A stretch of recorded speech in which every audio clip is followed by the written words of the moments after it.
Salut les tennis et bienvenue dans cette vidéo. Aujourd'hui on va voir comment réussir à mettre la balle au service, comment réussir à mettre la balle dans le terrain. Juste avant je vous rappelle que si les vidéos te plaisent, s'il te plaît abonne-toi à la chaîne YouTube, c'est gratuit. Laisse un commentaire et puis surtout clique sur la cloche pour ne louper aucune des prochaines vidéos. Alors génial, j'ai vu la vidéo sur comment faire un service, donc ça y est, j'ai tout le geste en tête, je sais exactement toutes les étapes pour réussir un service.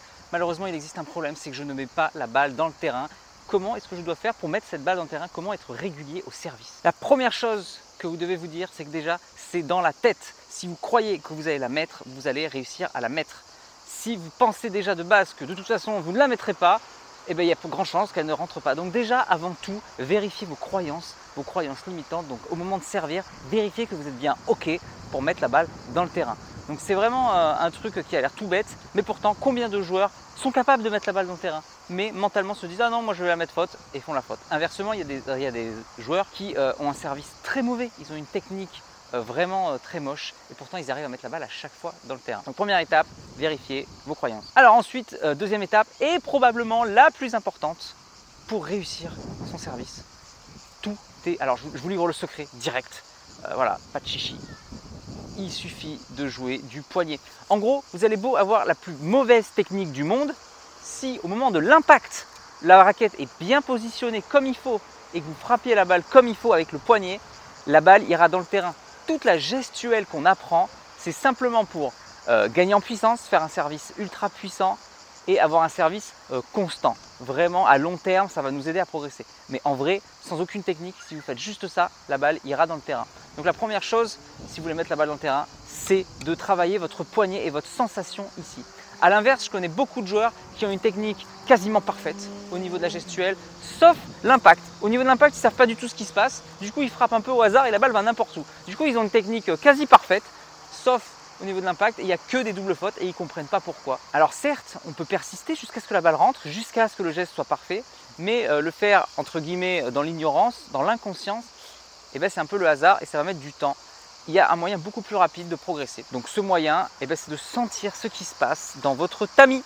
Donc sentir ce qui se passe dans le tamis, ça vient de quoi? Ça vient de la main, de la paume de la main. Donc si vous arrivez en fait à chaque fois à sentir ce qui se passe, vous allez pouvoir corriger votre geste. Si vous voyez que la balle est tout le temps dans le filet, vous devez l'intégrer, donc ok, visuellement la balle ne passe pas, mais vous devez l'intégrer au niveau des sensations. Ah ouais, j'ai fait ce geste, j'ai senti dans la balle que j'avais le tamis vers le sol. Donc il va falloir allonger le tamis un peu plus vers le haut.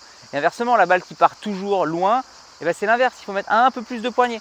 Mais ça doit être une sensation perçue par la main. Donc vraiment sentir ce qui se passe dans le tamis grâce à la main. Et là, on va pouvoir rabattre le poignet un peu plus. Pareil, les balles qui partent toujours à gauche, je suis droitier, ma balle elle part toujours à gauche. C'est souvent signe, alors pas toujours, c'est souvent signe qu'on a la bonne prise, mais qu'on a du mal à faire sa pronation et que du coup le poignet est crispé, bloqué, la balle part à gauche. Du coup, il faut sentir ce qui se passe et se dire « Ah oui, mais mon tamis il est vers la gauche », sentir ici qu'on redresse le tamis grâce au poignet. Donc, améliorez vos sensations au niveau de la main et surtout prenez-en conscience, c'est à mon avis le plus important, vraiment sentir ce qui se passe là-dedans, être concentré, qu'est-ce que je ressens concrètement dans mon corps et voilà, essayer de sentir ce qui se passe. Évidemment, on peut rajouter des petites astuces. Donc moi, mon astuce, c'est, je vous l'ai déjà dit dans la précédente vidéo, c'est l'index un peu plus haut, la gâchette. En fait, plus on va mettre de contact avec la surface, on met la raquette dans le prolongement du bras, j'appelle ça épouser la forme de la raquette. Et bien, je trouve qu'on a beaucoup plus de sensations. A l'inverse, si on est vraiment en bas ici, avec une faible contact avec le manche, le pouce qui est au-dessus, le bras qui est perpendiculaire à la raquette, il y a beaucoup de joueurs qui frappent comme ça.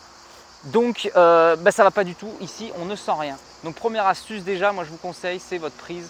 Voilà, mettre la gâchette, épouser la forme du manche et allonger un peu la surface de contact. Deuxième chose, évidemment, c'est la relaxation. Combien de personnes serrent la raquette? Ah mais moi je serre de toutes mes forces. Sur une échelle de 1 à 10, 1 c'est on ne tient pas la raquette à peine, 10 c'est on serre de toutes nos forces. Je vous conseille d'être entre 3 et 5, 3 et 6, allez, mais vraiment très faible. Le minimum possible pour frapper la balle. Évidemment, au moment où on touche la balle, on a le poignet se serre un petit peu quand même, il est légèrement gainé, sinon ça passe pas. Mais voilà, ça doit être le plus léger possible et surtout le plus relâché possible juste avant et après la frappe. Je suis complètement relâché. Là, hop, je serre légèrement la raquette pour taper la balle et hop, je relâche de nouveau. Donc la capacité à relâcher. Et la majorité des gens me disent « Ah non mais moi je suis à 7-8, des fois j'ai 10 sur 10 ». Donc arrêtez de serrer le manche, relâchez le poignet et mettez-vous dans un état de relaxation. Et là, vous allez pouvoir sentir ce qui se passe un peu plus dans votre main.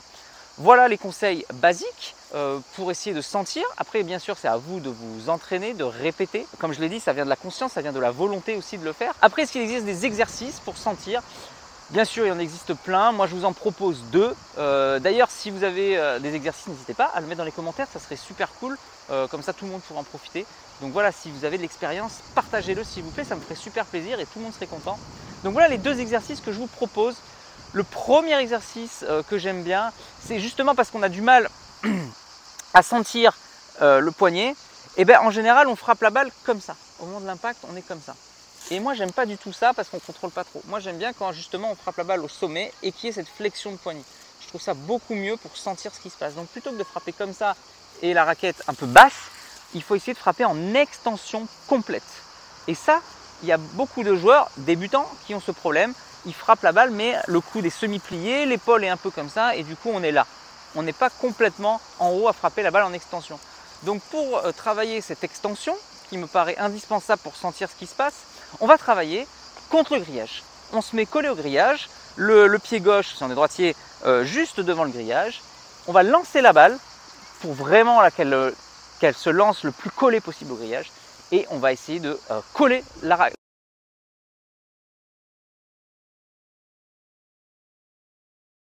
Comme vous l'avez vu, le micro a eu des problèmes, du coup je recommence cette vidéo un autre jour. Je ne sais plus trop ce que je disais. Donc il existe 2 exercices. Donc voilà, vous mettez contre le grillage, vous mettez le pied collé contre le grillage et vous lancez la balle. Et l'idée, c'est vraiment de la rattraper contre le grillage. Le but, ce n'est pas de faire le geste en entier pour frapper très fort, parce que sinon la balle elle a tendance à frapper le grillage et à partir loin. Non, ce n'est pas la boucle, l'exercice, c'est vraiment de coller le tamis contre le grillage pour rattraper la balle. Ce qui nous intéresse, c'est vraiment le plan de frappe. Donc l'objectif de ce plan de frappe, il doit donc être bien très haut. Le bras doit être tendu. Si on le frappe un peu basse, on se rend compte qu'on est souvent un peu comme ça. C'est ce qui arrive souvent. Donc du coup, voilà, le fait de voir où est-ce qu'on rattrape la balle, on peut corriger notre geste. On peut avoir le bras complètement tendu. On peut voir, en fait, ça nous donne un retour visuel sur ce qu'on fait. Donc voilà, avoir le bras complètement tendu. Et puis bien sûr ici, sentir ce qui se passe au niveau du poignet grâce à la main, grâce à la paume. Donc vraiment, voilà, avoir le tamis contre le grillage. Donc il faut être assez proche du filet, hein, bien lancer la balle, etc. N'hésitez pas à vous entraîner. Et une fois que vous l'avez, vous sentez un peu ce qui se passe.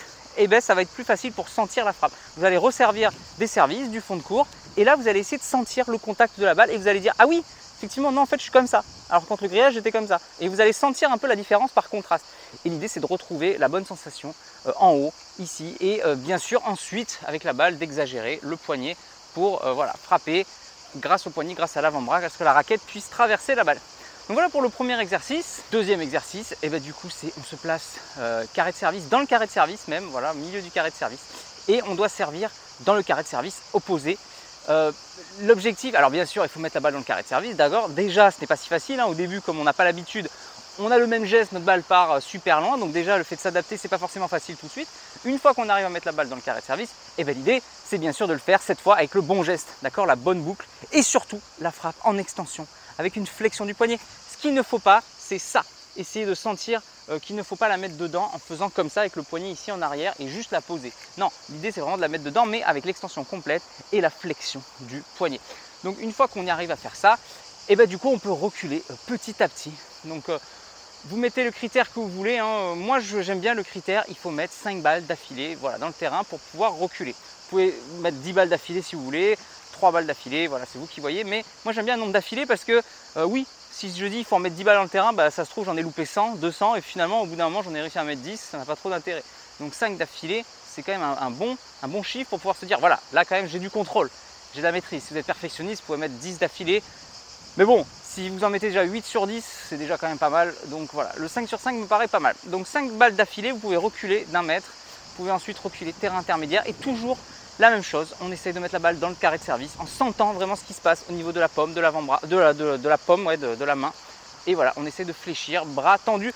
Je répète, mais c'est très important, il faut garder le bras tendu, il faut garder une bonne exécution du geste technique. Si on la met dedans comme ça n'a aucun intérêt, bien sûr, l'exercice.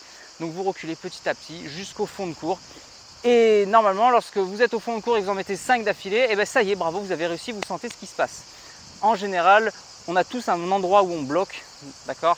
Peut-être le terrain intermédiaire, c'est là où on sent un peu moins la balle. Carré de service, en général, c'est facile, on en met 5 d'affilée. Et puis voilà, terrain intermédiaire, des fois c'est 5, des fois je recule et hop, ça repart. Donc n'hésitez pas à bouger, ne pas rester figé à un endroit, d'accord? Si ça devient trop difficile et vous faites trop d'erreurs, hop, vous re-avancez de 2 mètres. Et ainsi de suite, vous trouvez votre limite. Et vous vous entraînez ici. Voilà, ça peut être pas que sur une séance, ça peut être sur plusieurs séances, ça peut être voilà, sur plusieurs mois. Et pour essayer de reculer petit à petit au fond de cours, l'idée c'est d'être toujours dans la zone où on est en contrôle, enfin en tout cas dans la zone limite, en contrôle, précision, d'accord? Si on n'y arrive pas, on avance, si on y arrive facilement, on recule. Donc voilà pour cet exercice que je trouve déjà très bien. Et on peut rajouter, j'aime bien rajouter une deuxième option, une deuxième difficulté, ça peut être dès le carré de service. Vous pouvez attendre aussi de maîtriser du fond et de revenir ensuite au carré de service. C'est tout simplement de sentir la direction. Est-ce que je vise le T? Est-ce que je vise le couloir? Donc dès le carré de service, c'est plus facile de viser quand on est dans le carré que quand on est au fond de cours. Donc dès le carré de service, vous pouvez essayer de, ah là je vise le carré, là je vise l'extérieur. Et là on va sentir exactement l'orientation du tamis. Là vous voyez déjà, rien qu'à l'image, on voit le visuel du tamis, où est-ce qu'il est situé, mais vous devez le sentir au niveau de la sensation de la main, bien sûr. Donc là je vise le T et là je vise l'extérieur, mais ça doit être une sensation.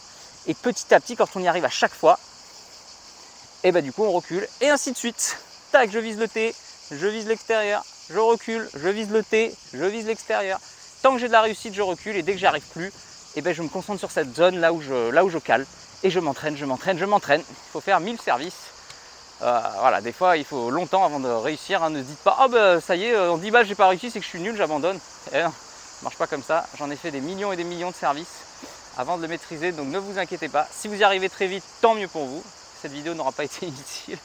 Si vous n'y arrivez pas, c'est normal, il faut beaucoup s'entraîner. Voilà, j'espère que cette fois le micro a marché, d'accord? C'est la 3e fois que je tourne cette vidéo, j'en ai un peu marre. Donc j'espère que cette fois c'est la bonne. Du coup je conclue la vidéo vu que vous n'avez pas eu le son. Donc voilà, très important de mettre la balle dans le carré de service. On sait qu'on a le bon geste, mais voilà, il manque toujours cette partie. Je récapitule, je résume, le plus important, c'est le contact avec la balle. Vous pouvez avoir un geste parfait, si là ça fait n'importe quoi, la balle ira faute.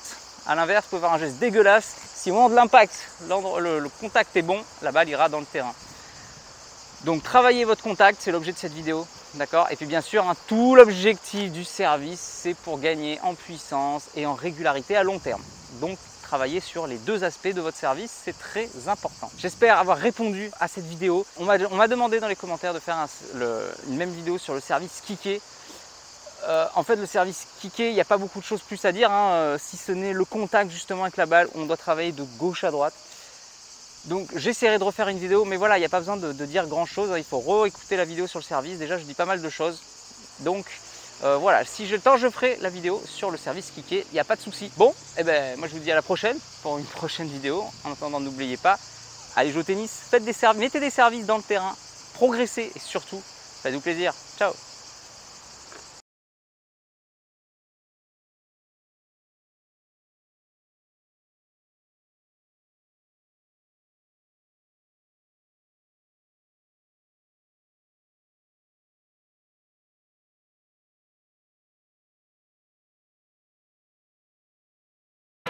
Si tu es encore là, c'est que soit tu es très motivé, et dans ce cas-là je te félicite, soit que tu aimes ce que je fais.